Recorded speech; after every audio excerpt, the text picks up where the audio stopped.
Once I left a curling iron on over the weekend and left, like was gone. Did it automatically turn off or you came back and it was like just cooking away? Yep. This is when I went to Vancouver. Jerry! And it was at my parents' house. And I was like, Does your mom know? Yeah. I was like, oh, my curling iron was on all weekend. She's like, huh. Good to know. Thanks, James. Yeah, exactly. Thank you, apple of my eye. Hi, babe. Hi, babe. I'm Jamie. And I'm Jessica. And welcome to A Court of Books and Babes, a podcast where two best friends review, react to, and rate our, and soon to be your, favorite fantasy books. Before we press play, consider this your spoiler warning. We're operating with zero restrictions. We'll be pulling threads from ACOTAR, Throne of Glass, and Crescent City because the worlds overlap, the themes echo, and we're absolutely saying the quiet connections out loud. If a title gets mentioned in this next section, it's on the table. But don't worry, babes. We'll keep our non-Maasverse spoilers limited to the beginning of the pod, where we'll spill the tea surreal style on what it is that we're reading. If your TBR isn't caught up with ours, just skip ahead. Okay? We've been reading a million things. We have been reading a million things. Tell me everything without telling me anything. I finished Red Rising, and it was amazing. I'm almost done Golden Sun, which is the second book. Okay. I finished The Watchmaker's Daughter. Oh my God. Which was like, oh my God, it was such a good book. I was like not sold in the beginning because it's a bit autobiographical. Okay. Not a bit. It is, but like she didn't write it. It's World War II. Classic. Yes. It's from a recommendation from Pamela. Your mother? Yes. Pamela. And it was amazing. It was so good. Okay. So like sprinkling a little Louise. Look what I have. She's like, now it's stuck on the chair. speaking of absolutely nothing, I have something I would like to contribute to the pod. Wow. It's this squid. Octopus? How many legs are we That's working an with? octopus. Wow, that's nice, Louise. That's great, Louise. That's so special. Bodily drags Louise, away. drop. Oh, so good, Louise. Good girl. So smart. Like, so you so want to pretty. play? No. Take that as a sign that we want to play. Mom, I love you. You're the best. It was amazing and highly recommend. It was so good. Ooh. Yeah, so that's what I've been up to. 3 books. Red Rising. Almost done Golden Sun, not quite yet. Golden Sun. And then The Watchmaker's Daughter. Mm-hmm. Oh, it was so good. Obviously, you cried. Yes. Obviously. In World War II. Obvi. Everyone dies. So yeah, it's pretty sad. Spoiler. Pretty sad. Yeah, what about you? Should we say, I mean, it's been a minute. Hi, babes. Sorry. We had life stuff happen. Yeah. We had a loss in my family, which coincided unfortunately with our vacation, and so it was just one thing after another. So this is our podcast. So if we want to take a break for a few weeks to do life stuff, then we do. Yep. But in that time, I read One Dark Window. Yeah. 2 Twisted Crowns. Yeah. I am a third of the way through the Poisoner's Handbook. Oh yeah. Yep. Whatever that one is. And I have started, I'm about halfway through One Small Echo. And I have queued up using my precious, ever cherished Audible credit, Red Rising. Queued up. Caitlin and I were just talking about this. Oh my God, I actually Starside, did you finish? Starside, I am like almost 3/4 of the way through. Oh, maybe half. it's somewhere in wild. between there. You're right. There is no trying to put that book down. No, you can't. You can't. No. But I am a little bit like, I'm hoping that there's like more of like a, so far it just is like momentum. Like I'm like, we're running, like, let's go. And I'm hoping for a little bit more like story, if that makes sense. But I think I'm probably more closer to halfway. So yeah, there's more story, but it doesn't like the throttle is like full the entire book. Yes. Like you're just like lead foot on the gas. Yeah, it's crazy. It's very good. Okay, so what I was going to say was Kayla and I were talking about if you'll like Red Rising or not. And I'm on Golden Sun, and I don't know if you will. Really? Why? It's a lot more like heavy into like adventure. Like I would compare it, since you didn't enjoy Throne of Glass as much, it's maybe a bit more of that. Okay. And like, I mean, the book is amazing. So I hope you really like it. Yeah. I love it. A little bit macho. Yeah. Yeah, because it's a male author. Yeah. And it's a male main character. Yeah. The girl in it is awesome. Mustang. No, that's her name. That's hardcore. Yeah. She's great. He's, and actually, so the male character is a bit Aelin-esque. And like he's a bit despicable. Like he makes these like unilateral decisions when he's like agreed to something else. And he's like a bit despicable. Okay. Huh. Yeah. Like how she's just like, nope. And just like, surprise, this happens. And he's a bit like that. Interesting. He's not trustworthy. I do. And Aelin is also like, she like loves her people and like, but they have a hard time trusting her. She's main character energy for sure, but I don't think I'd want to be her friend. The same way, like, I definitely want to be Manon's friend, and I definitely want to be Bryce's friend. Like, Bryce's friend for sure. Bryce is a good time. Yeah, but like Aelin, I feel like I just always like, what are you doing? What's going on behind the scenes that you're gonna spring on me at the last moment? Yeah. So he's a bit like that. Oh, interesting. Okay, yeah, I have it all queued up. Once I'm done the 3 books I'm currently reading, it's next. Oh, Starside. I may read it again. I love it so much. Also, rewind. One Dark Window, 2 Twisted. Oh yeah, loved. Oh, the second book's good, better. The second book, I think I would agree with you that it's better. I still loved the first book. Yes. I like this author a lot. Yeah. Quite a bit. You're reading, Caitlin, The Night and the Moth. Yeah. How far in are you? I'm only like 5 chapters. Okay, just started. Really good so far. Book or audiobook? Book. Okay. Yeah. Does it feel similar to you to One Dark Window, 2 Twisted Crowns? It's very beautifully written. It's almost poetic. Yes, like a fairy tale. Yeah. And it gives you just enough. Until they start drowning her. Yeah. Yeah. To drown is divine. Yeah, I was surprised that was good though. Yeah. I like it. I like the dark, kind of mysterious. I really like it so far. And I'm only like 5 chapters in, so it'll be good.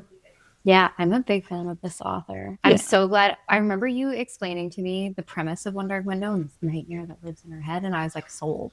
That sounds so weird, and I'm into it. Oh, and I sobbed at the end. Like, I know. Sobbed. Yeah. I don't think I've cried that hard except for Bring Our People Home. Like, don't even say that to me. Like, there is this guy on TikTok who he also likes this author, The Night and the Moth. He's like very critical, not very critical. Oh yeah, you've talked about him before. Yeah. He's reading Throne of Glass right now. He just finished Tower of Dawn. His hot take is he thinks it's the best written with the that's a hot fucking take. It is a hot take, but with the worst story.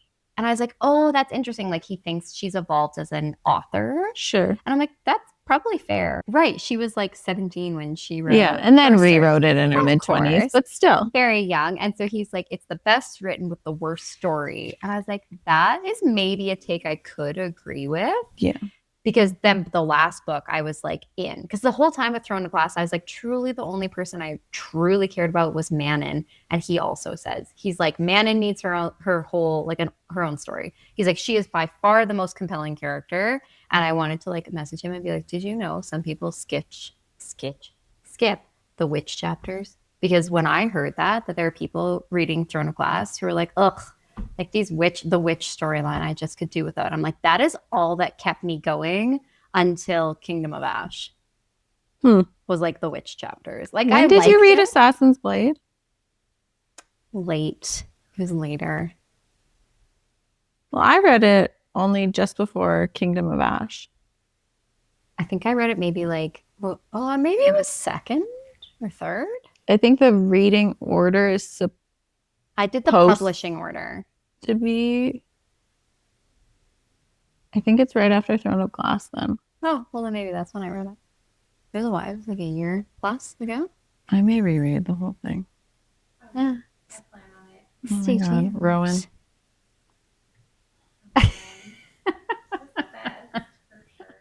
Also a blonde, interesting. Very icy white hair. Blonde, Yeah. white hair. Yeah. He's Draco Malfoy. Who are we kidding? Anyway, yeah, Starside's been amazing. The Poisoner's Handbook, whatever that I've struggling with the title, but has been really interesting. Like, yeah, you were saying you were liking it. Oh my God. Essentially, if you wanted to kill someone before 1920, you just poisoned them and you got away with it. Like, there was like, pardon? Is it a romantic? It is not. No, it is a, Is it the coming of the FDA or something?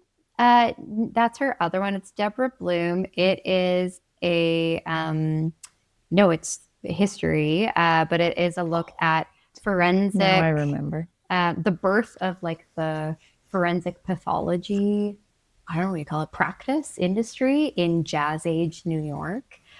Because there was like, you could essentially just like poison someone and they were just like, well, who done it? Yeah, like yeah. And so then it was how they started, like, there was a huge surplus of poisonings and murder and how they tried to like crack down on it and the birth of this whole like practice. And it's, I always wonder how people, like, I'm sure way more people got away with like crimes because like how would they even catch them? They're like, first of all, no DNA. Yeah. So, and like very limited like forensics. Yeah. No cell phone tracking, no like GPS, no like all these things. And I'm like, it's so easy to kill someone and get away with it. Well, and honestly, I had a thought as I was reading the book and they were talking about all these murders, and it was for people were mad at someone's dog was loud, so they petty. murdered the person. People were like children, like just insane things that I'm like, you don't really hear that kind. I mean, I'm sure it happens every now and then. There's a Netflix documentary I thought about called Bad Neighbor. Yes. I think didn't she murder her neighbor or something? Probably. I think I've seen it. Anyway, it made me think that like because you were more likely to get away with it, I think more people did it. Like it seems like freaking everybody and their dog was murdering someone back then. Like for the least thing. Like you're just like, you annoyed me today. Like, well, I'm gonna slip some belladonna into your cocktail, or you irritated me. Like here's some monk's hood. Like it was just, and people would grow it in their gardens. So it was like, oh, well, easy access. Like bada bing, bada boom. I wonder if that kept society in like check in some kind of way. Like people were afraid to like send people off. It sounds like the opposite. They were super nice. It sounds like people were crazy and we're just like, yeah, I'll get you too. Like, anyway, this is very good. But yes, I have a 10 to read. One Small Echo was free on Audible, and I was like, why not? I'll give it a shot. And it's my story that right now I listen to while I fall asleep. So I have that like terrible thing where I have to wake up and then be like, when did I pass out, and try to find it. It's interesting. It's a little bit like, is it romantic-y? It's romantic-y.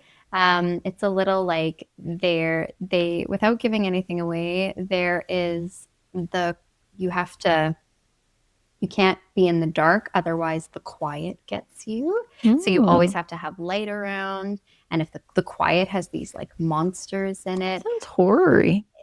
But it's not super spooky. It sounds like it. The dark scares me. Yeah. Now. Yeah.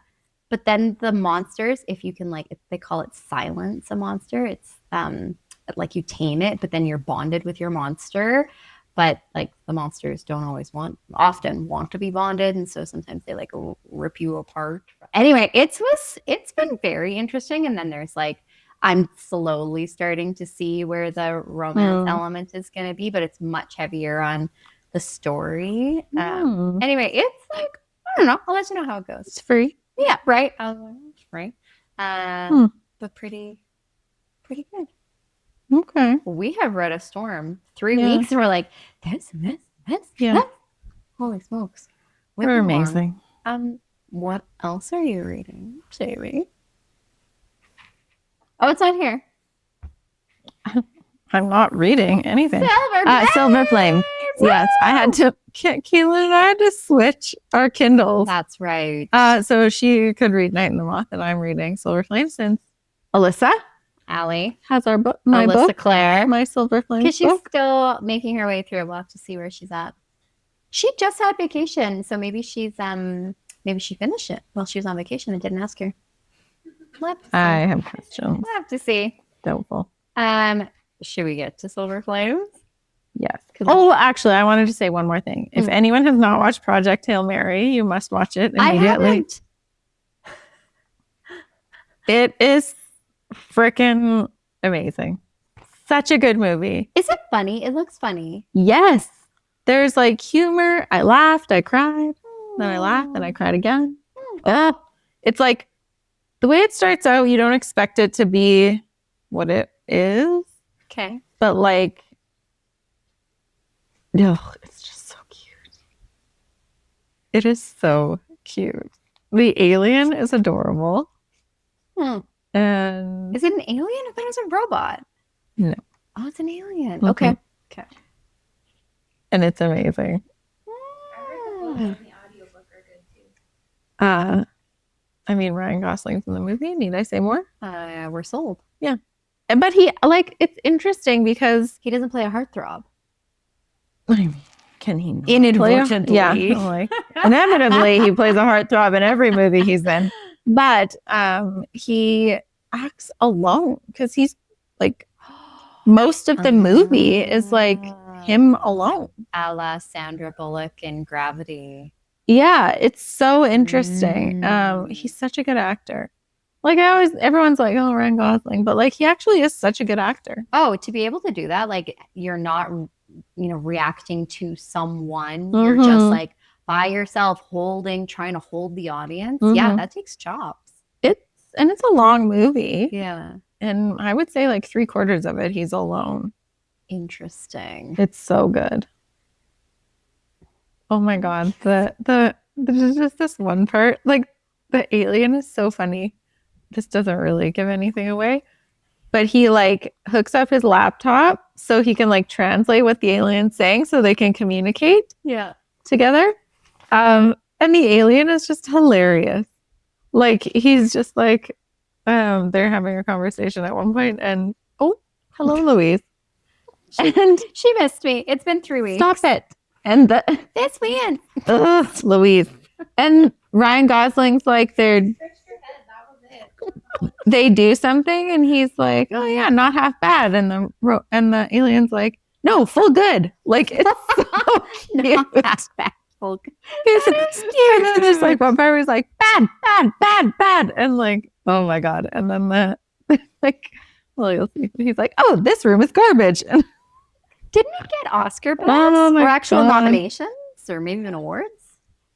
Did it come out in 2025 or 2026? I thought it was 2025. Louise, get down. Good girl. Very good. We're going to act like this is fine. I thought it was 2025. Oh, I don't know. Anyways, look. I was like howling. Like the alien kills me. Oh, is it a bit like Bartholomew? Like yes. Okay. Yeah. And his voice through the like it's just great. Oh my God, it is so cute. That's 2 good movies that I've watched recently. After like a Wuthering slew Heights of absolute garbage. I agree. There was a while there where I was like, ugh, like didn't care about anything that was coming out. No, nothing. Yeah. There's another movie that I wanted to see in theaters. I heard Oh, The Odyssey. I was going to say, I heard it's not good. It looked amazing. And now I'm hearing like, Alan from work said it Yeah. was amazing. oh, really? He saw it in IMAX and he was like, you have to go see it just for like everything. Like it's just Okay. the cinematography and like the like just everything. It's so, he said you should go see it in theaters because it's like, it's that type of movie. Right. Yeah, yeah. I also watched the new Jurassic Park and it was terrible. I mean, I don't know why. No, I just watched it. Oh. There's like a new one. Oh. Is Anne Hathaway in that? No, Scarlett Johansson. ScarJo. And it's bad. Ooh. Like it's real bad. Oh no. And I love Jurassic Park. But I mean, I'm like OG Jurassic Park. Even the first 3, I guess. I mean, the first one is obviously the most amazing. Right. But yeah, it was bad, so don't watch it. Yeah, I'm not like a Jurassic Park gal, so I'm no obsessed risk with Jurassic there. Park. You're obsessed? Yes, I love Jurassic Park. I watch the original one at least probably like once every 2 months. What? No. Yes, I love it.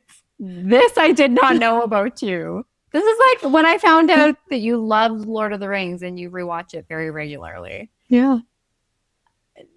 The Jurassic Park is sitting weird with me. It's like I mean, like you do you, honey boo, but like I would not have expected that. It is such an incredible movie. And like you think about when it was made and like, Very impressive for the oh time. my God. And the score, like the music is so good and like yeah. just everything about that. And it's so like, I think it's also a bit nostalgic because I would have seen it when I was like, I don't know, 10. Right. Oh, so there might be like that. We went to pull theater. there. And Mitch threw up in the van after Oh no. because he was scared. Because he was scared. So I don't know. But maybe it was Mark, not Mitch. Anyways, it's just like it was that like wonder, right? Like, right. could this actually happen? Like, because back then you're like, maybe. I mean, even now I'm like, maybe. It could happen. Jurassic Dolly the Park, sheep. it could happen. If they could do that.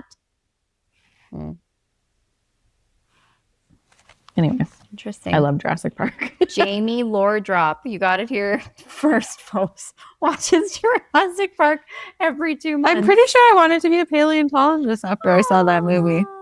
That's I mean, who sweet. doesn't? Yeah, I feel like most kids have like a paleontologist, especially did you have like the eye dig kit? Caitlin? No. I love that though. Oh, they were so fun. Dusted the sand away. And, Yeah, you had like the little hammer, and then they had like Mm-hmm. dinosaur ones, and they also had like shark teeth one. I think they were real shark teeth. I might be making that up, but I feel like they might have been real shark teeth. And then in a kid's game. I feel like yes, are shark teeth very We should Google that. Are I they don't think a so. dime a dozen? I don't know. I mean, I just don't think they would do that. A real shark tooth. Maybe I mean, that was maybe. Jessica's imagination. It was a real shark tooth. They always like growing them. I have no idea.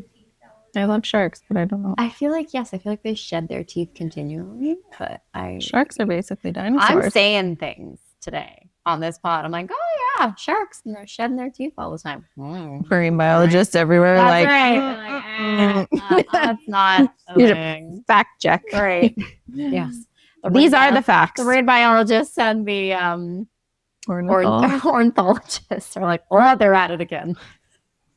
Where do these two get off? Stay in your lane, girls. Speaking of our lane, Yeah. is it time? It is time. And it's time to talk lore, lust, and loose morals as we unpack adventures, escape to new worlds, and of course, swoon over our best book boyfriends. You know that feeling when you think the hard part is over? Neither does Sarah J Maas. Chapters 1-6 of A Court of Silver Flames throws us headfirst into a world where everyone's grieving differently, nobody knows how to communicate, and the eldest Archeron's sister has made self-sabotage less of a hobby and more of a full-time career. Ooh. We're walking straight into grief, guilt, anger, and the kind of healing that bites you every step of the way. This podcast has all of our favorite R words: romance, racy, risque, and of course, RHYSAND. some RHYSAND. Also, I'm mad at him this entire book. Red siphon, The perhaps. We first, should say instead. yeah. Mm-hmm. Yes, Cassian. Cassian. Baby boy. And Um, big boy. yeah. We'll kick off every episode with babes between the lines Where we read what's written, obsess over what isn't. and dig past the dialogue so you don't miss the magic, motives, or mistakes. I need to sit up straighter. There we go. Oh yes, the prologue. Well, the book started, and I was like, eh, and there was no prologue. Anyways, cold, dark death slowly pulling her under, but our dear Nesta will not go quietly. Hold on to your bat boys, babes. Quote, the cold of the gaps between the stars, the cold of a world before light, the cold of hell, true hell. As she is pulled under, quote, it was fire. It was molten ore poured into her veins, boiling her human blood until it was nothing but steam, forging her brittle bones until they were fresh steel. There was nothing in this place but darkness, agony, and power. And our dear Nesta is not going home empty-handed. Quote, everything it had stolen from her, from Elaine, she would take from it. Wrapped in black eternity, Nesta and the cauldron twined, burning through the darkness like a new-born fucking star. Boom. SJM. Whoa. What are you doing to us? Okay, there's so many things, and we'll talk about them in... Hot Chick Series and Fairs. yeah, but like that first, I was like, what? Huh? Yeah? Yeah, crazy. Star Watch, obviously. Yes. Yes. And Hell Watch, Yes. chapter 1. Here we go. Back in Baby Boy's POV, Cassian is questioning Nesta's choice of living arrangements. We find out the townhome is empty. The river house is finished, and those 10,000 stairs are just waiting for someone to climb them. The most feared warrior in all of Prithian is trembling as he knocks on Nesta's door. Okay, wait. Is Cassian baby boy? Yes. I thought Azrael was baby No. boy. Cassian. Cassian's baby boy. Hey! What is it? I cracked up when you did that in what episode was it? Maybe the last one?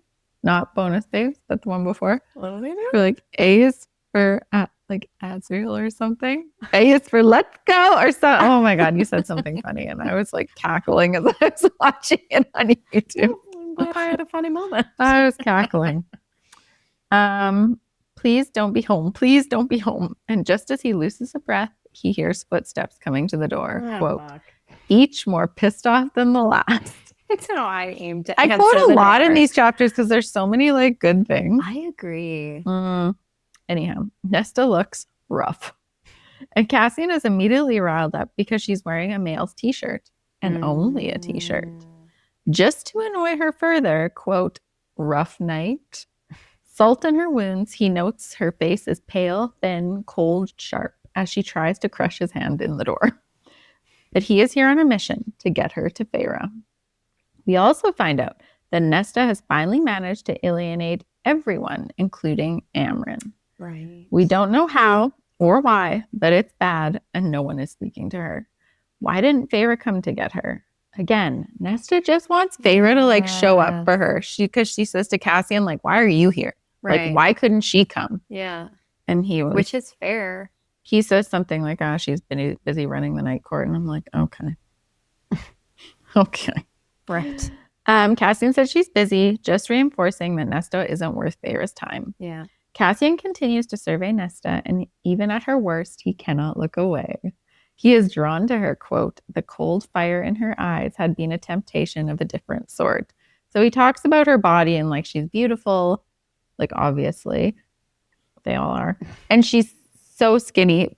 Then it also is like, but her breasts are so full. And I'm like, sure. Like, so she's like rail thin on the brink of starvation. Huge rack. Yes, truly. Yeah. Oh, in my section, he talks about her fantastic backside. So I'm like, Is she thin or is she like What's curvy? going on? Yeah. What's happening here? pick a side? Can't have it both ways. No. He notes she has 2 hours to get ready, that the charming male in her bed is now heading out the window, and he will be back with tea in an hour to check on her progress. Flip to Nesta's POV. So when you told me about this book switching POV, it does so much. And I find it a bit jarring on a reread. I agree. Like, it's not a smooth transition. You're like, okay, look. And it's in the same chapters, and like, and the way it's written, like sometimes it feels third, sometimes it feels first, and you're like, what is happening? Yeah, I agree. I found it jarring this time. Anyways. No, I think so too. Nesta's POV is a little fuzzy. She doesn't quite know the name of her guest, and to be frank, maybe that's it. She doesn't really care. Quote, a bit thinner than she liked them, practically a boy compared to the towering mass of muscle that had just filled her doorway.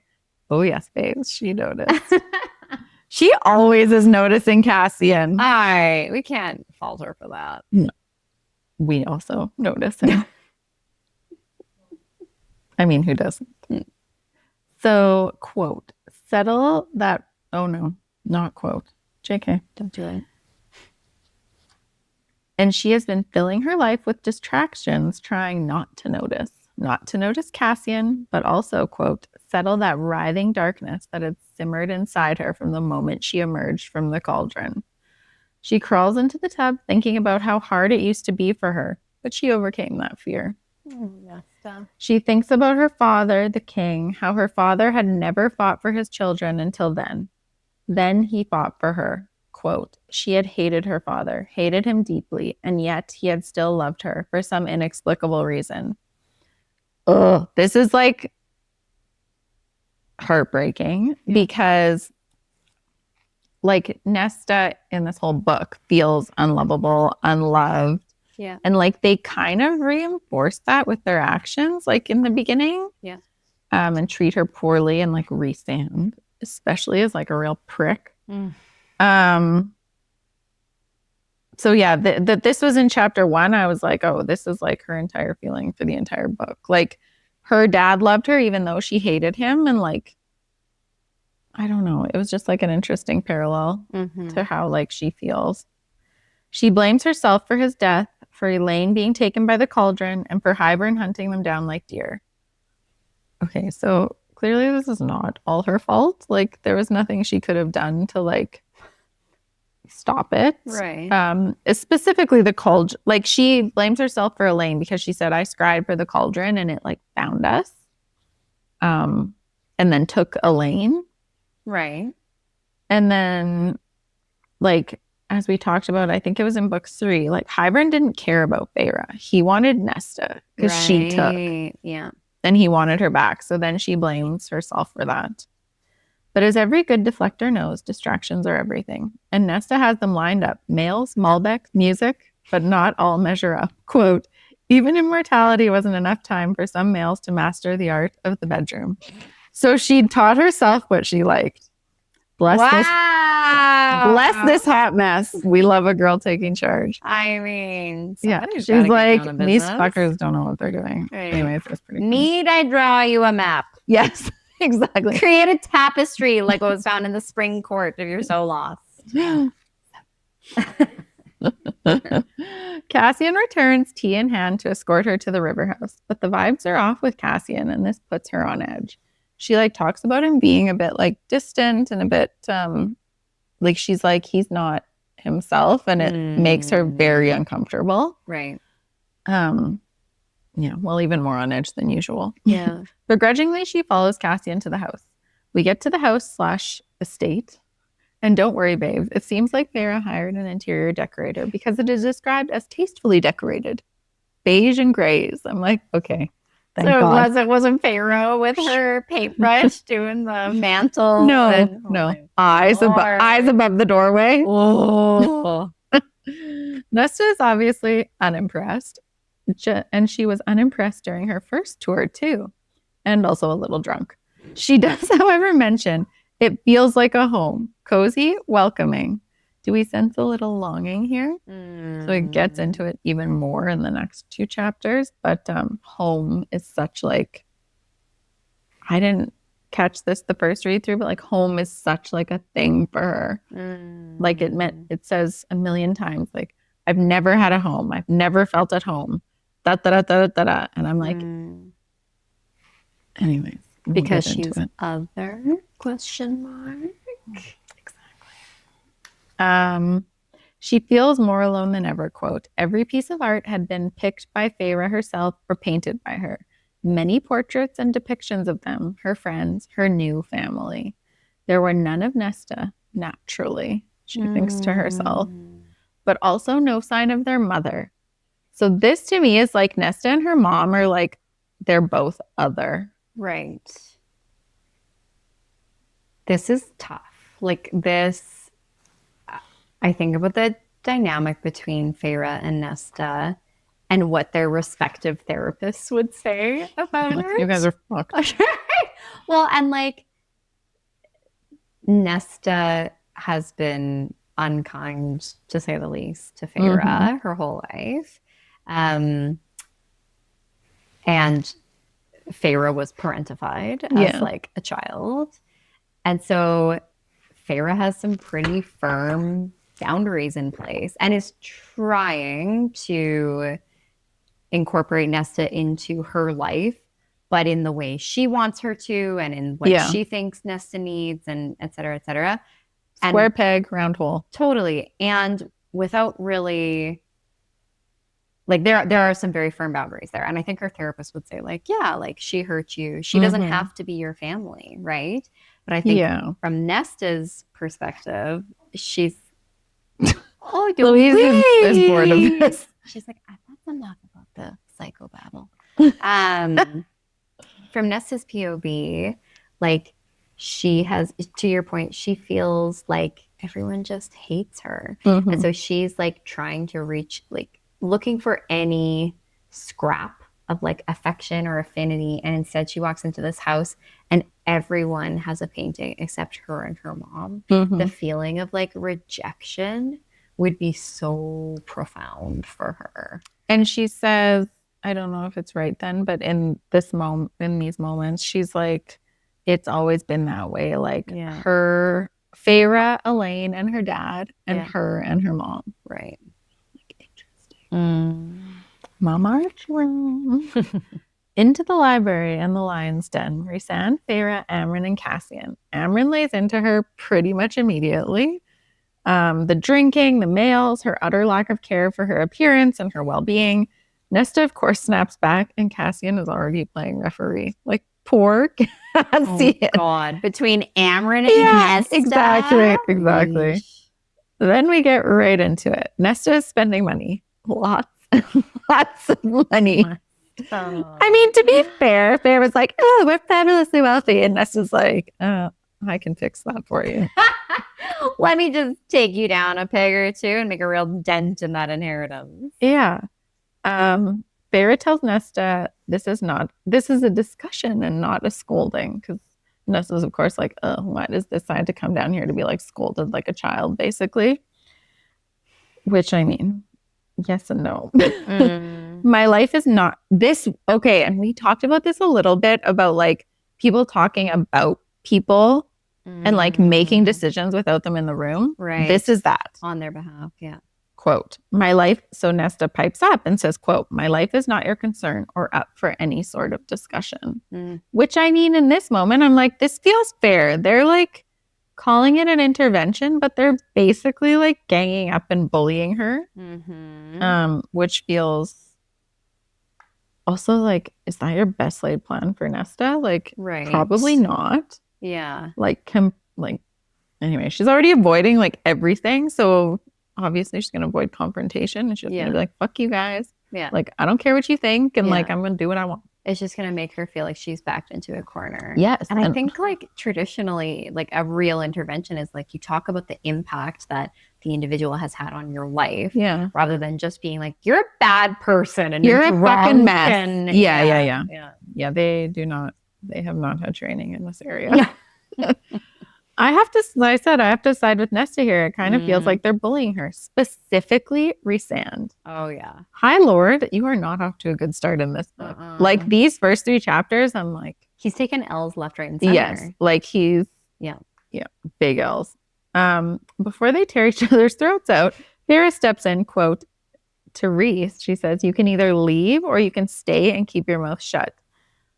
I love that Farrah sticks up for Nesta here, and I think Nesta, it doesn't say on the page, but like in her mind, I feel like that would be like, okay, like she's not just going to let people like run rickshaw over me. Yeah. But things are going to change whether Nesta likes it or not. So like, yes, she defends her, but also she's like, but also you have no choice. So here we are. Well, babes, chapter 1 was the intervention. Chapter 2 is the mandatory follow-up appointment that nobody wanted to attend. The verdict is in. Nesta Archeron, you are moving to the House of Wind. You will train with Cassian. You will work in the library. Participation is not optional. Naturally, Nesta's response can be summarized as, "We'll fucking see about that." Oh, yeah? Yeah, exactly. Just as we suspected. Uh-huh. Before anyone can launch a verbal dagger, Cassian quietly steps between Farrah and Nesta, already anticipating that this conversation is about to go spectacularly off the rails. It's giving, I've seen this movie before, and I already know the ending. Cassian's like, tread softly, tread softly. This is a Tarantino. Amren delivers the final ruling, quote, "It's not up for negotiation. Efficient, cold, peak Amren." Honestly, if Amren ever starts a customer service department, every email will just be like, "That's nice, fuck you." Like, it's pretty much just like, Sincerely. yeah, not even A. Yeah. As Nesta's outrage reaches critical mass, we jump back to the planning meeting where we learn that this wasn't a decision made on a whim. Reese watched Farrah cry over her breakfast, not her immortal porridge, Caitlin, but her scrambled eggs, which crying into your eggs has to be one of the saddest breakfast condiments imaginable. Reese lays out a plan. Farrah agrees. Cassian and Amren are recruited. Mission, relocate Nesta. Her options are simple. Option 1, the House of Wind, training with Cassian and working in the library. Option 2, the human lands. So this is also just a bit cruel because like they know she can't go back to the human lands because she'll be like ostracized. Right. Like even though the Fae came to help the humans in the last, like this past war, There's like the sentiment has not changed. Yeah. And so like they lay it out as if she has a choice, but really it just feels a bit cruel. Yeah. And like she feels in this moment where she's like, oh, so I can either be miserable or be miserable. And like, you don't care how I feel. Exactly. Yeah. Mm-hmm. Well, and not just miserable, but likely like, you know, she could be persecuted, killed. Yeah. Mm-hmm. I mean, she can. Well, but right. In theory, they could try. Yeah. Which isn't really a choice. One of the options is somewhere she can't actually go. Nesta sees that immediately, and then she asks to speak with Farrah alone. Cassian wisely is nervous. He even notices Reese couldn't resist getting one final jab in before leaving the room. Again, I don't like him in these chapters. He's like, I'll just be outside the door. Right. Just like insinuating that like he doesn't trust Nesta. Like she's a bomb about to go off. Yeah, she'll like hurt Farrah. Right. Which like she does hurt Farrah in this book. But like not physically. No, she's not gonna like kill her sister. Yeah, totally. Yeah. Now comes the conversation neither sister has been able to avoid. Farrah explained that she waited. She hoped Nesta would find her way back on her own. Instead, things got worse, not better. So they felt like they had to step in. And that's when we get one of the saddest realizations in the chapter. Nesta understands she has nowhere else to go. So she's basically like, as Farrah is explaining this to her, she's like half listening, but also like, so, because she, in her mind, she thinks to herself, like, why didn't you try and help me? Like, why didn't you come? Like, why weren't you trying to spend time with me? And she's like, I just thought you needed space. Again, so Farrah, instead of asking someone what they need, she's just like, this is what you need and this is what I'm going to do for you. And now that it didn't work because I didn't ask you what you actually needed, you're being like punished and have to go somewhere where you're going to feel even more alone. Right. I don't know. I feel so bad. This reread, I'm just like, Poor Nesta. Which is funny because on a first read, it doesn't feel that way. No, I was furious with her the entire book. Like, I almost couldn't read it. I'm like, why is she so mean? Yeah. Yeah. It's such a good lesson in like hurt people. Yes. It's such like if someone is being a right prick in your life, I mean, like you get to decide who's in your life and teach people how to treat you. But if you're interested in getting curious, like often there's pain there. Yeah. Yeah. Yeah. Okay, so she has no place to go and no place where she truly belongs. Not in Prithian, not in the human lands. It's less of a crossroads and more of a hallway with every other door locked. Of course, because these two are physically incapable of having a calm conversation, the claws come out. Nesta fires first, quote, "Thank you so much for taking the time out of your homemaking and shopping to remember me." Ooh. No warm-ups, no stretching. Straight into emotional fencing. And Feyre doesn't retreat. She counters with, quote, "If my sister cannot be controlled, then why should we have the right to rule over anyone else?" That's a hell of a statement. Woof.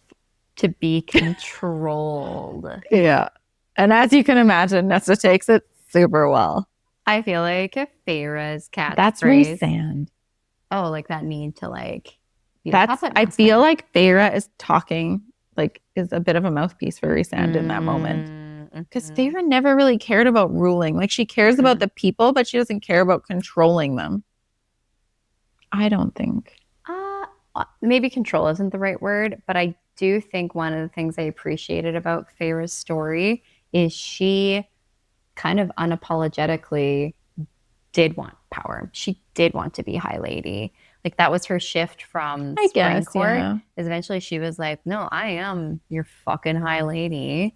Like, you know, this is my throne. I will rule. She did want those things.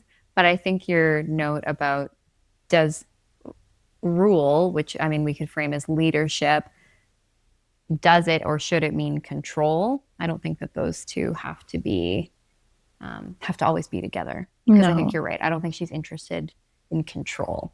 Leadership, yes. Control, I think her need for like power though came from like her lack of ability to have any choice in the Spring Court. Like, would she have cared if she would have been able to, like, would she have cared about ruling if she wouldn't have been in a place where she was like, where she was controlled? Which is interesting because, like, think back, Feyre, not just 4 books ago, you were being controlled by someone, and how much did you like it? And how did that feel? Yeah. Shit, she got rescued. Thank God Cassian's here to rescue Nesta. I am wound about this book. I'm like mad. And babes, whether you agree with her or not, that line lands like a brick through a window.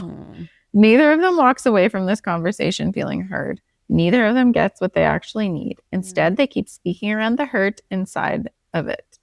Finally, Nesta delivers the line that feels like anger and more like feels less like anger and more like surrender. Quote, "I never want to speak to you again."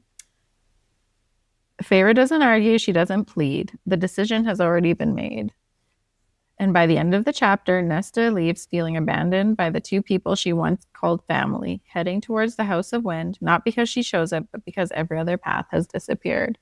So in this chapter, and I don't mention it really, but she also, like, Feyre's like, Elaine's cool with this. Like, she wants you to go. She's like, basically like positions it's like her and Elaine versus Nesta, and like Elaine thinks Nesta's all the things that like Feyre thinks she is. Right. And so like the one person that Nesta felt like a connection to and like felt like she had to protect, and Feyre's basically like, well, you read that wrong and she thinks you're pathetic too. Like, she doesn't say that obviously, but she's basically like, Elaine agrees and she thinks you should go. Horrible. Yeah. Like, what a betrayal. Yeah, Nesta's just really losing in these chapters. You're right. There is like a lot of like just empathy that you have for Nesta on a reread, but it's so funny because first time, not at all. No. Chapter 3. It opens with Cassian and Rhys in the study, which is less cozy reading nook and more of a library and a war room. Had a baby. It's like the river house is monstrous. Like, it's like, it doesn't. I like the townhome. I know it is cozy, but Nesta does like give Feyre credit. She's like, oh, it feels like a home. Like, even though it's monstrous, it feels cozy and warm and like family belongs here. And then I think she says something like, but not me. And I'm like, Right. I know that. Among all the books is something that immediately catches my attention. A model of the world, the stars, the planets surrounding Prythian. Now, babes, if you've read Crescent City, this might sound a little familiar. It certainly reminded me of the model in the Autumn King study. Stop. Yes. We're simply placing that observation on the evidence table and slowly backing away. Oh my God. Even more interesting, Azriel is fascinated by this. And Cassian notices him studying the model and the fancy thing, is how he describes it, that it does, before promptly forgetting exactly what that thing is. That feels like a detail we would have liked. Yeah. So basically, Azriel, like, Cassian is funny. Rhys is explaining what, like, how the thing works. And, like, if you think about back to Crescent City, there is this whole thing with, like, the light and it makes something happen. And, like, it goes through a prism, maybe? Yes. If I'm remembering correctly. Yeah. And this must be the fancy thing that it does. And Azriel is, like, fascinated by this. And I'm like, Azriel's such a part of Crescent City. And I'm like, what is happening here? And then Rhys having the same thing that the Autumn King has. I'm like, there's something here. Oh my God. Please, SJM, don't leave us hanging with all these little tidbits. Just come on. Yep. Meanwhile, Cassian's attention drifts to the artwork decorating the room. Not because it's beautiful. I mean, because because it's honest. He finds himself connecting to the ugliness, the discomfort, the raw emotion in the paintings, which tells us a lot about where Cassian's head is at these days. He is also struggling. Yeah. And like, we don't think, and in the first read, I didn't think as much about Cassian like struggling or like obviously he struggles with Nesta because it's on the page and because who wouldn't? She's a challenge, but like internally he struggles as well. Yeah. Seeing himself as like a brute and yeah. And then also, can we acknowledge that Feyre has a massive self-portrait hanging behind Rhys's desk? I feel like I remember reading this and I was like, it kind of gave me the ick. It's like all those shows that like make fun of that, like where it's like the wife is just like this strange painting in the middle of her house of herself, and you're like, what is Arrested Development, Schitt's Creek, their first house. Yes. Okay, I know someone who is like kind of Americana royalty, and I was at his mother's home, and they had a giant, like as big as this whole, like we have a blanket over our window, but as big as that blanket, maybe big. I mean, it was a long time ago, maybe bigger. Anyways, and it was them as a family, and it's them in front of a grand piano. And I remember seeing it and almost laughing. You're like, oh no, this is serious. Oh yeah. And they're like proud of it. And it was also painted when he must have been like 13. Like just really awkward looking, like braces. Acne. Yes, acne, a bad haircut. He's kind of like gangly. Oh my God. He's like, I'd be doing great now. But I mean, who looked great at 13? Anyway, and I'm like, to be immortalized in oil on like a, I don't know, 18 foot by whatever. Horrendous. I'm sorry. I know. This is a choice. Yeah. Yeah. But then RHYSAND is like, yeah. I love it. Well, yes, but he's also like, Feyre joked about like her watching over him and like all the decisions he makes, like at his desk. Okay, maybe I need one of these. And I'm like, hilarious. Power move. Just like, we'll see. Can you imagine if you like gave Will a giant like, picture of yourself? Where are we gonna put it? I feel like if I carry it around with you and me on your side of the bed. Yeah, just stare on the wall. Just it's like, ugh. Oh, we have a big wall at the back that has nothing on it. People laugh at what us. matter? First thing they see. Me with all the pets. Just no Will and no smile. No. Very serious. All girl pets we have. So it'd be like, so funny. Like just dead as a heart attack. Oh, I love it. I should do that as a prank. Bill doesn't watch these anyways. I love that you whispered that. Prank. We'll still be like, it's so nice. I love it so much. Thank you. Do you like copies for your family? This is our Christmas gift this year. Yeah. You'd be like, Rhys praises Cassian for his work with the Illyrians and reveals he's getting promoted. Congratulations! Yeah. Your reward for years of loyal service is more work. And as someone who comes from corporate America, you're like, facts. Sounds Do a about good job and you get more work. Yeah. That's what your reward is. More work, no more pay. Yeah. Listen, if we were getting paid like Cassian, Right. that would be ideal. Different work, but still more. And somehow even less peace. But before they can get into Cassian's shiny new responsibilities, Rhys admits that Nesta remains his biggest concern, which leads Cassian back to one of the Bone Carver's most unsettling warnings. We never heard this in the last book, so we finally get what the Bone Carver says to Cassian, and it's about Nesta. Okay. Quote, "What if I tell you what the rock and darkness and sea beyond whispered to me, Lord of Bloodshed? How they shuddered in fear on that island across the sea. How they trembled when she emerged. She took something precious. She ripped it out with her teeth. And what do you wake that day in Highburn, Prince of Bastards?" And honestly, we would also like an answer to that question. Also, Royalty Watch calling him a prince. That's interesting. We talk about Royalty Watch with Nesta, like queen. Like I'm like, oh. And Cassian talks about how he mulls that over in his mind. The last sentence, the Prince of Bastards. Oh, interesting. Interesting. Also, she ripped it out with her teeth. And in the epilogue, or not a prologue, it talks about her ripping it out with her teeth. Like she dug in and tore it off of the cauldron. I get into this in my section a little bit more, but I love it. I'm right there with you. Also steel. Also her eyes are like silver. Also, yeah. What is up with Nesta Archeron? Then Rhys says something we don't hear him say very often. Sorry, I was wrong. Also that, but he doesn't say that now. He says he's afraid. Oh. Not necessarily of Nesta herself, but what she is and what she could become. It's a rare moment where the High Lord lets us see uncertainty instead of confidence. And it shifts the dynamic in like an interesting way. Yeah. Because Cassian's like, really? There's like a power. You're scared of her? Like frightened. Right. And in my mind, I'm like, is it because Nesta is other and Rhys is like, you talked about him maybe being like a prince of hell. Is there something there where they're like he hates her so much because they're just like on a subconscious or like biological level, like different enemies? Maybe. Like meant to be like opposing one another. Cats and dogs, yeah. Maybe. I don't know.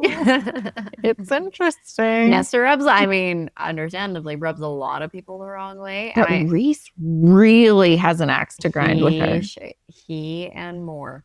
Yeah, a real and they are related. So interesting. But Nesta and Moore can't be witches unless they're from opposing clans, I guess. This is okay. We'll just do it now. And we can loop back on it, but I'm like, is there a world in which Moore is descended from the Crochan, whatever, we'll go witches with like the red and the like Nesta's iron teeth, because they are diametrically opposed. They are like warring with one another, and so there's like, is that yes, yeah. There is that world, and we hope we get to go to it. I would like to go there, please. He also fully expects Feyre to call him out on what he said to Nesta, as she should.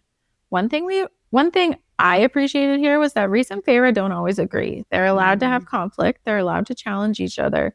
Perfect couples are a bit boring. Yep. Because obviously you create tension with, fighting. Yeah. And real ones occasionally need a difficult conversation. I think she balances this well, and because seemingly they're the perfect couple. Right. But the perfect couple doesn't always agree, doesn't always. No, conflict is healthy. Yeah. And Nesta, and she does stand up for Nesta. I think Feyre recognizes how unfair Rhys is to Nesta a lot of the time. And she doesn't stand for it most times, I would say. Yeah. Like, she'll be like, fucking shut up. Or like when she says, if you blame one, you have to blame the other. And he's like, well, Elaine's Elaine. That's a fucking cop-out. Yes. Just because Elaine is And Feyre's like, no. Yeah. Non-confrontational. Mm-hmm. Elaine doesn't cause a fuss. Mm-hmm. No, I don't even know where I was.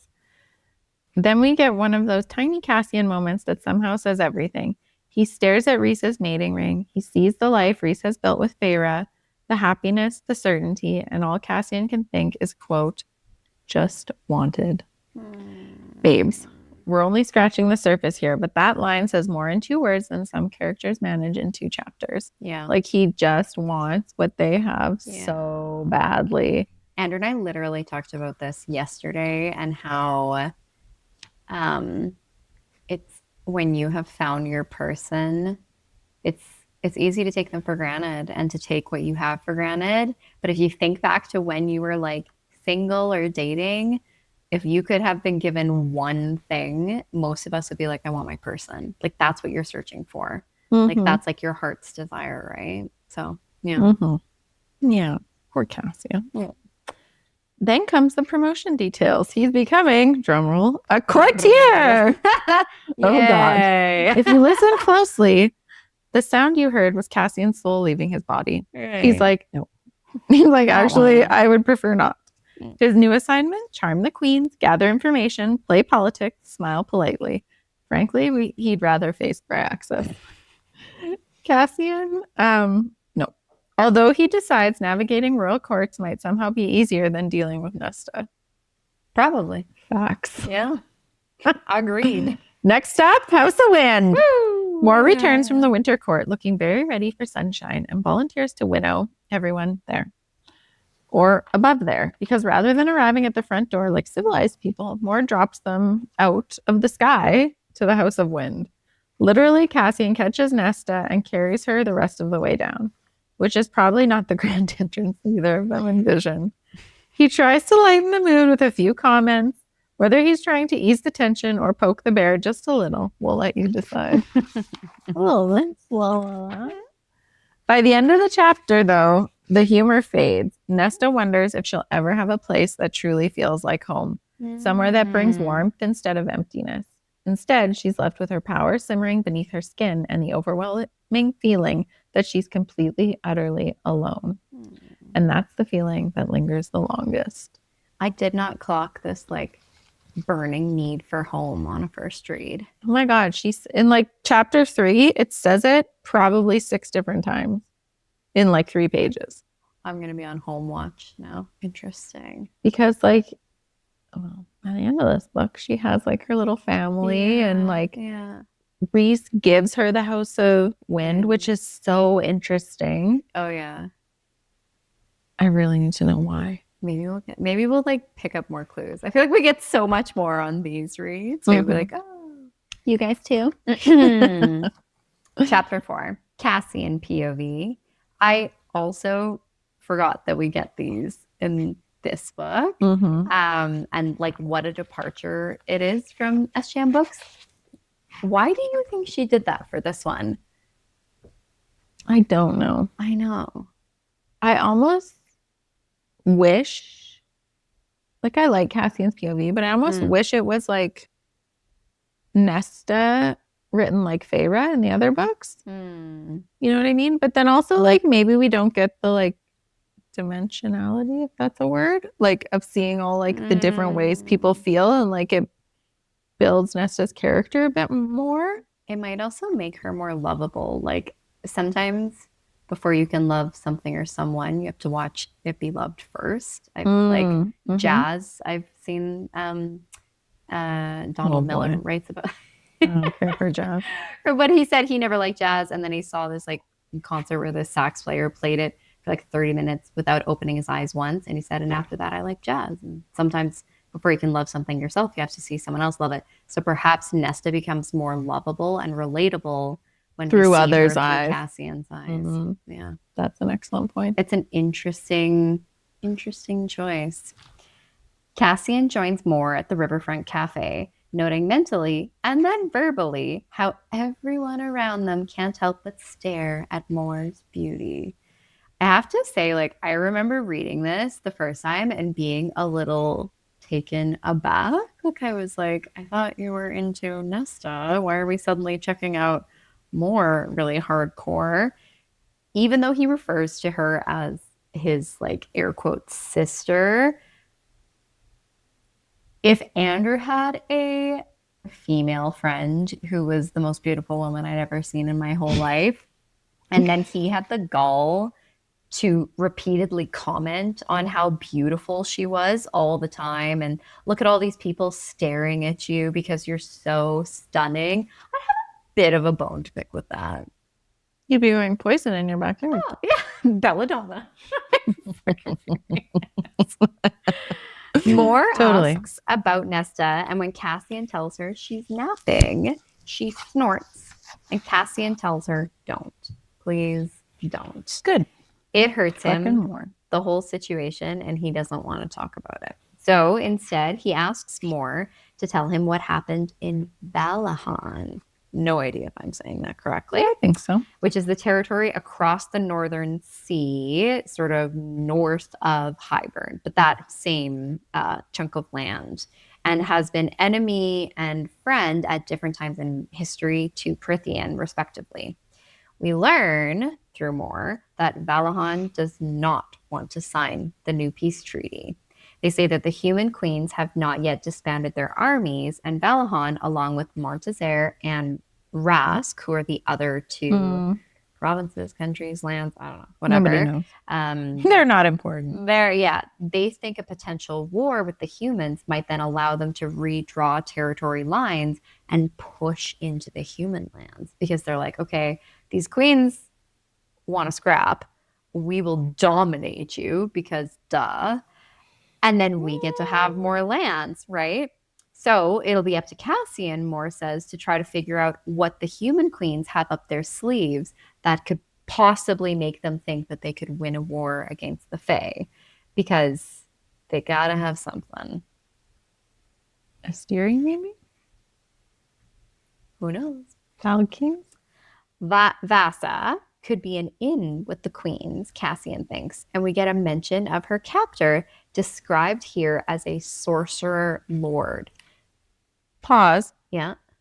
Why would they think that the queens would negotiate over with Vasa? Like, they gave her to this thing. I think that it's less negotiating, and I think it's more Vasa could have intel about the queens, because the queens are like locked down. Like, nobody's like can get to them, can talk to them, knows what's going on. Like, but wouldn't Vasa have shared everything already? Like, she's on Team Misfits or whatever they are. I know we were calling them the Court of Misfits, but they called themselves the Court of fuck something. Vagabonds? Yeah. No.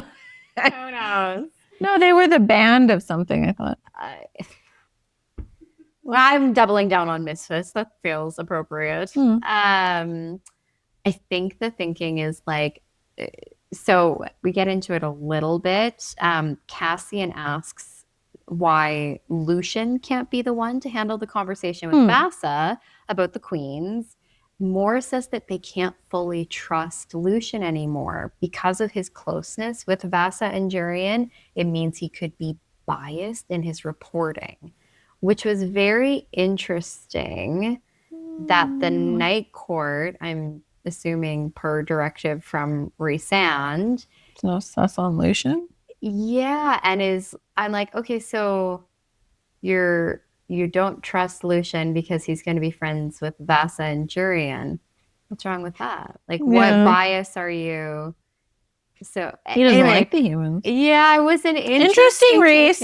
I'll also say that Koshé is described as a sorcerer lord, which made me be like, is there any world in which Koshé could be a rare male witch? I know he's the sibling of the bone. Right. I thought he was a death god. He's such like a question mark. Is this like a oopsie? I don't know. It was the word because in my chapter it was sorcerer as well. Yeah, which is an interesting word choice. That's different than a death god. You would think. Yeah. Yeah. I know. Yeah, I read it and I was like, As Cassian goes to leave, he thinks on how every time he's seen Moore return from her duties as a courtier. I said courtier, but I don't Courtier. actually know what's right. There seems to be a deepening darkness that dims her eyes that he can't quite place. Yeah, she's gonna fuck RHYSAND up. We return. She's mad. Oh, there's she's Trouble's a brewing. Pun intended. We return to Nesta's POV as she wakes to darkness. For a moment, she wonders if she's back in their poverty-stricken cottage, but quickly realizes she slept the entire day and then into the depth of the night. This is such a, like... Calm down. Well, and like such a symptom of hardcore depression. Not just like I'm a little anxious or I'm struggling with like, you know, whatever. This is like clinical. Your body is not... Like things are not chemically making sense. Like to sleep like that, that's like clinical depression. Memories begin to flood her and she thinks of her mother.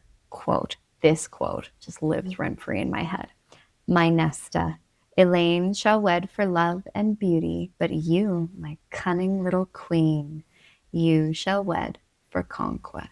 I have goosebumps. It's so good. This memory stirs another darker one of the man she almost married. Ugh. Thomas. Some loser from the village. Her son, who had tried to rape her when she rebuffed his physical advances. And then she thinks of those days. The poverty, the debtors, the friends who abandoned them the moment they no longer enjoyed the privileges of wealth. This is a big quote, but it's a good one. They had thrown them all, mere children and a crumbling man, to the wolves. So Nesta literally had become a wolf. Isn't Feyre always described as a wolf? This was interesting. Armed herself with invisible teeth and claws and learned to strike faster, deeper, more lethally, had relished it. But when the time came to put away the wolf, she'd found it had devoured her too. The invisible teeth and claws, iron tooth witch. You just gotta find a way, whatever it is Manon does, that where they like shing, like come down. That's the sound effect for sure. Shing, shing. Yeah. Just like Wolverine. Yes. The invisible teeth and claws, I was like, shut up. This is also like such a good metaphor for how tools we can maybe, when we're dealing with something really traumatic that we sort of like pick up to help us, can end up doing more harm than good. Like, you know, alcohol to help with like confidence, or drugs for like anxiety, like things that we are like, this is going to help me in the short term, and then long term, like the wolf eats us too. There's something I watched about, it's like something about the darkness. I like that. It's like, you know, you can walk through the darkness, but then like the darkness gets you or something. Like it's, I don't know, it's something poetic. Obviously, I do it no justice. That was gorgeous. You know, it's like dark and then the darkness gets you. It's just like that. So turn on a light. Yeah. Anyways, yes. Cassian, meanwhile, has also awoken, but not to nightmares. Rather, it's the intentional scuff of Asriel's feet as he returns to the House of Wind. So he even like notes the fact that he heard Asriel at all means Asriel did it on purpose, like wanted him to know like, hey, I'm back. Like, because he's like, otherwise I wouldn't have like heard him. As he lays awake, the fandom's favorite purr enters his mind. Rhysand asks Cassian why he's still up. When Cassian counters by asking the same of him, Rhys languidly tells him he had some apologizing to do to his mate. Chapter 5 opens with Cassian and Nesta in a stalemate over breakfast because, of course, Nesta is refusing to eat these scrambled eggs and plain porridge. In his own words, Cassian cuts the bullshit, saying not eating won't bring her father back. Yeah. And Nesta hits the ceiling, telling him to keep his opinions to himself. Cassian, thinking he has the edge, says he'll keep his opinions to himself. World does he think he has the edge here? Like, he thinks he's setting it up and she's just knocking him down. Like, oh, God bless. He says he'll keep his opinions to himself if she eats. Nesta sits, grabs her spoon, and clears her plate. She stands, dumps her dishes on top of each other, and walks toward the door, telling Cassian she looks forward to his silence. I was like, I ate this scene up. She's always just like, ooh. She goes to pass him, but he reaches out, stopping her, and the entire fandom's hearts saying in a low rumble that he's glad she came to play. Then he tells her she has 5 minutes until they leave. Fighting for the last word, Nesta tells him that if he thinks training is going to incentivize her to climb into his bed, then he's delusional, to which Cassian reports he won't be. She'll be crawling into his. I was a bit rabid for this. There's the banter between them. You're like, then what? What am I going to do next? What did he say? Tell me. It's Totally. so good. And like, we also see a little bit of that, like when he's like, I'm glad you came to play RHYSAND, when Feyre first comes to the House of Wind. He's like, she like, play with me, right? Like they view this bantering and this teasing as like foreplay. As do we. We also, we're aligned. After Nesta, with an emotionless shrug, leaves Cassian, he struggles to regain his composure, his mind, and other organs, occupied by the vision of her walking away from him in tight leather pants. And this is where he's like thinking about her ass and like how glorious it is. He's like, she needs to put on some weight and some muscle, but he's like, it's still fabulous. I'm like, because of fucking course it is. Like, rude. Moore greets them on the veranda, ready to winnow them to Windhaven. She deposits them on a field and promptly departs, throwing Cassian a wink and Nesta a glare. Devlin, everybody's least favorite nobody, approaches with a small group of others, asking what she's doing there, to which Nesta responds with one word: witchcraft. Already, I think we're at 3. Yeah. Like, it's wild. Witchcraft. Oh, Classic. so good. Devlin asks if Nesta is on her period. I'm kind of shocked. So Cassian like doesn't rise to this, and he just like asks how the training is going, and it's described as like, oh, it kind of takes the wind out of Devlin's sails. I'm a little surprised he doesn't, like, he lets this stand. Nesta spots a rock and goes to sit on it, legs crossed. The rock. When Cassian asks what she's doing, she tells him she's officially attending training, but that he can't make her do it. Maybe her saying, I was like, if Feyre's was, what do we say Feyre's was? Like, you're not the boss You're of me. not the boss of me. Maybe Nesta's is, I was like, is it, oh yeah? They're like, we'll fucking see. Yeah, like, just watch me. Yeah. Like, she's just, oof. Or you can't make me. This is possibly one of my least favorite moments in this entire book. Devlin and his cronies watch as Cassian borderline begs Nesta to get up and train, and Nesta, knowing full well that refusing it's like humiliating, will further humiliate Cassian amongst these men who already look for any opportunity to belittle him. And she does not rise. As she sees the hurt and disgust in Cassian's eyes, she feels relief and thinks to herself, good, it would be better if he hated her. People might hate Nesta, but at this point in the story, no one hates her more than she hates herself. No, definitely not. Oh, I forgot. I was like, yes, this is awful. Oh, you feel it. Yeah. It's visceral. And you know, like, also that she knows what she's doing. And she can't, like, part of her is like, don't do this. Don't be this person. But she just can't. Like, those paths are too well worn. Chapter 6. Well, poor Cassian. While Nesta watches, while pretending not to watch, Cassian trains. Eventually, Moore joins, asking why Nesta isn't out there. Shut up, Moore. When Nesta says she's taking a break, Moore says that if it had been up to her, Nesta would have been dumped right back in the human lands. Nesta coolly responds, she knows. Thank goodness having a famous sister has its advantages.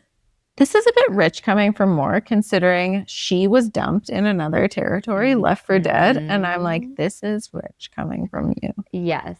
It also, like, this is where I was going to bring up the, like, I think Moore is descended from the Crochin witches. And I feel like Nesta is Iron Teeth. And then that would sort of jive with, there is such fury between these two girls. Like, they really just rub each other the wrong way. Speaking of hankering for a street fight. Later, in the library underneath the House of Wind, per Cassian's demand, Nesta stands in front of Clotho, who tells her that she needs to begin by shelving books on level 3. The task is menial, but Nesta finds that in the repetitive, almost mindless work, her mind is quiet. When her shift is over, she goes to say goodbye to Clotho, who tells her through a written note that it was nice to meet her, that Feyre speaks highly of her.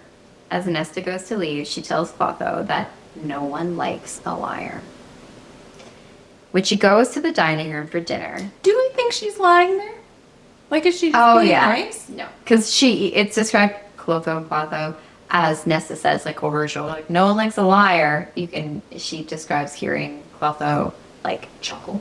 Oh. So she's like, oh, no. Well.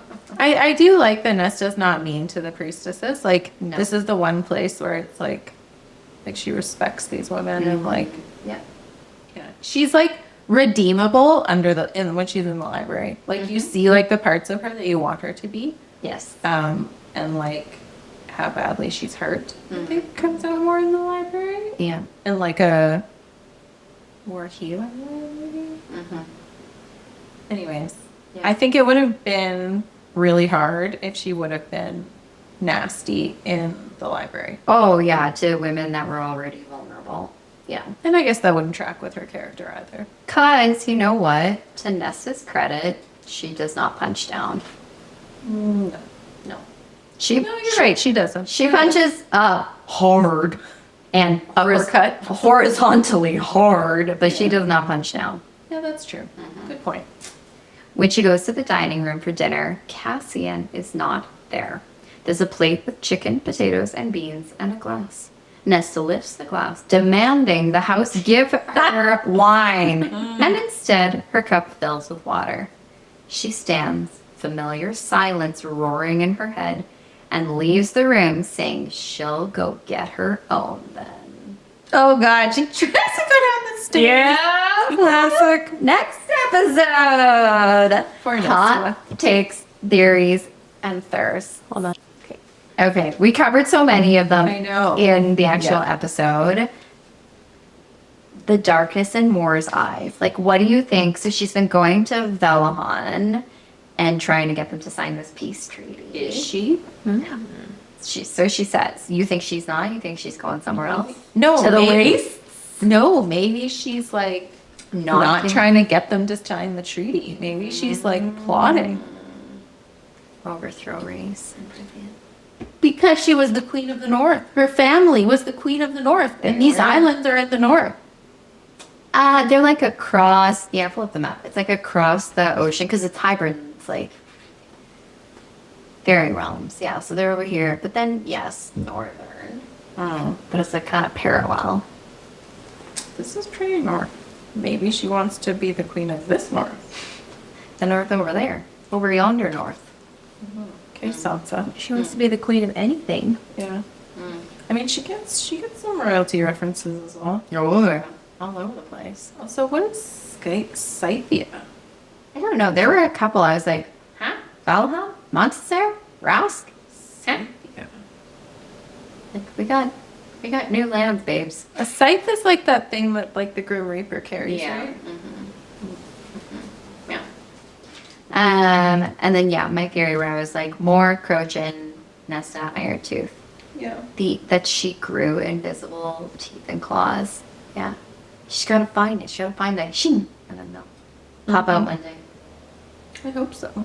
Right? Can you imagine that in a movie or a show where it's just like they come down? It'd be so good. There's a vampire show where that kind of happens. Billy. Is Is it Vampire Diaries? No, I feel like it's like True Blood, like something more like dark than Gotcha. I never watched True Blood. Neither did I, but I've seen like the guy in it, and in my mind, he has like these razor sharp teeth. Mm-hmm. Have you watched True Blood? A little bit, actually, but I don't remember that. No shit. I had a hard time picturing that with Manon, like the teeth coming down. You say Manon? Yeah. What do you say? I say Manon. I think it's Manon. You're wrong. I think SJM said Manon, didn't she? Or is it Manon? What does she say in the Call Her Daddy episode? Oh no. I thought she was Maybe it is English, Manon. so I said it with an accent, and I'm like, it must be Manon. Manon. I don't know. I love her. Either way. Beast. That's her name. Fans for life. The galaxy thing from Crescent. So good. As soon as you started describing that model, I don't know why, because it's such a brief scene in Crescent City, but instantly popped into. I was like, oh my god, the Autumn King's model. But that, no, because Bryce uses it to figure out something, doesn't she, when she's Does she? prisoner? Oh, I should never talk about Crescent City. Probably for the best.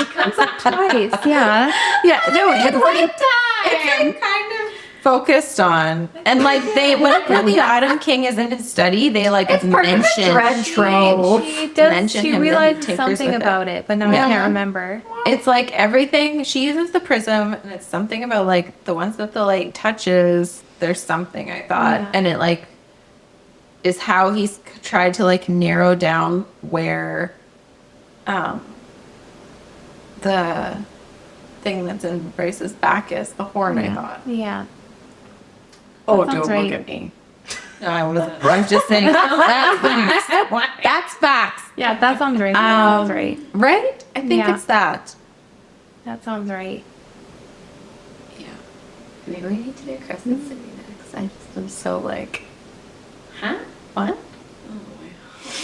Crescent City is a commitment. Uh-huh. Those books are long. Yeah, they are. And there's a lot of like politic and like world and bureaucracy and like The conference in the first one. Oh, I'm like, where yeah. are we? The Holiday Inn? Like, yeah, what's happening? I'm like, I right now? have enough of this in my day to day. Holiday Inn.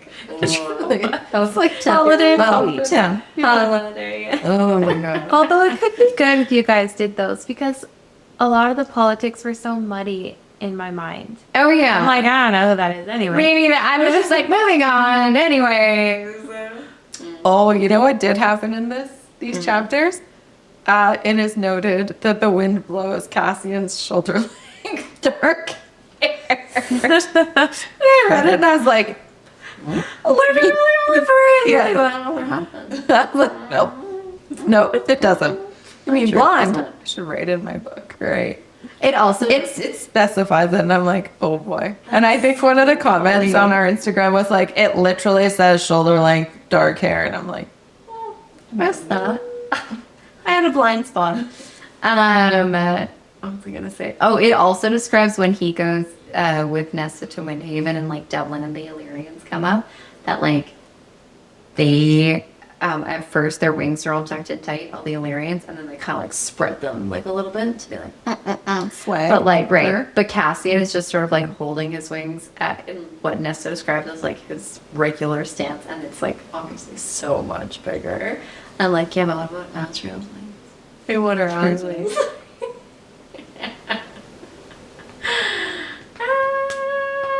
Yeah, Cassian. We're thirsting after him this whole book. Yeah, thirst. Cassian. Even in his embarrassment, you're just like, Charmed. yes, truly. He is more charming than Rhysand. Yes. Rhysand is smooth. Yes. Cassian has a level of like charm Yeah. in that he's like funny and like bubbly isn't the right word, but like a little Approachable. rough around the edges. That lends itself to more charm, I think. He's fun. Oh yeah, Like we talk about Reese as being like playful, but like Cassian plays. yes, Yeah. truly. Like he must have been the one who initiated the snowball fight. Oh yes. I I was absolutely man. man. Yes, exactly. And Azriel's just disturbed. Right. Oh, I can't wait. Azriel is the vampire. Yeah. Totally. Yeah. Even like the way the shadows are described and like all the things. It's In just my like- mind, yeah, it's like almost the same kind of like looking character.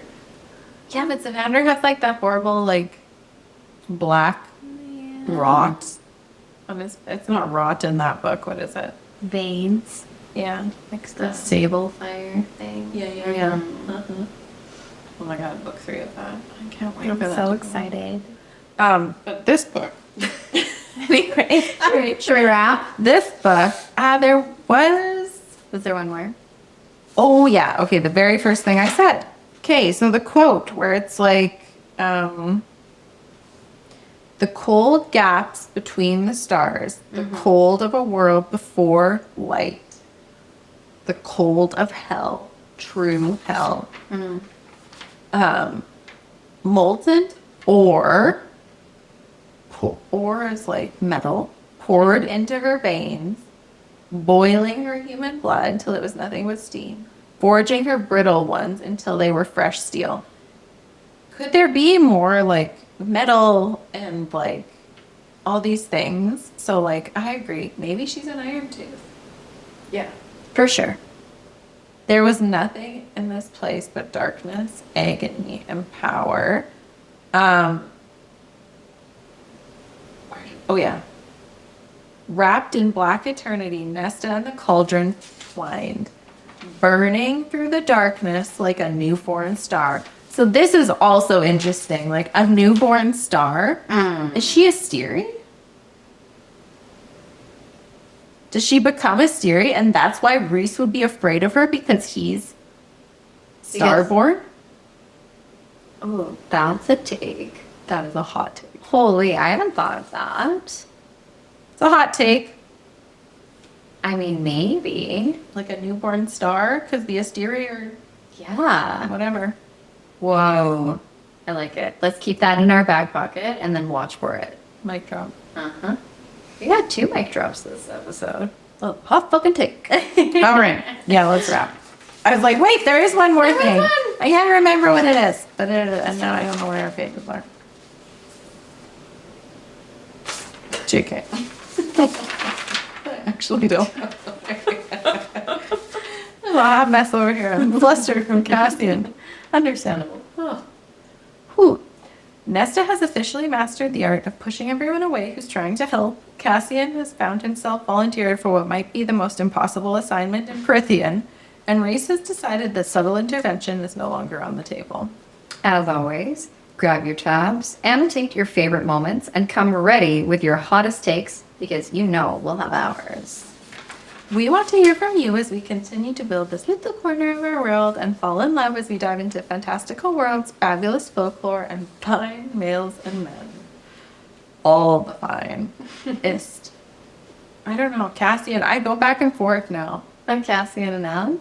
Like, now that we're in it with Cassian, I'm like, Cassian for life. But then, like, Azra comes along, I'm like, oh yeah, I try. Okay. I don't know. Why choose? It's hard to know. Maybe. Maybe. I am hungry. And angry. Follow us at Court of Books and Babes Pod on Instagram, TikTok, and YouTube. And while you're at it, hit the subscribe button. Lastly, you can show us a little love on Apple or Spotify by giving us a 5-star review and sharing it with all of your babes in your life. Until next time, stay bookish, babes.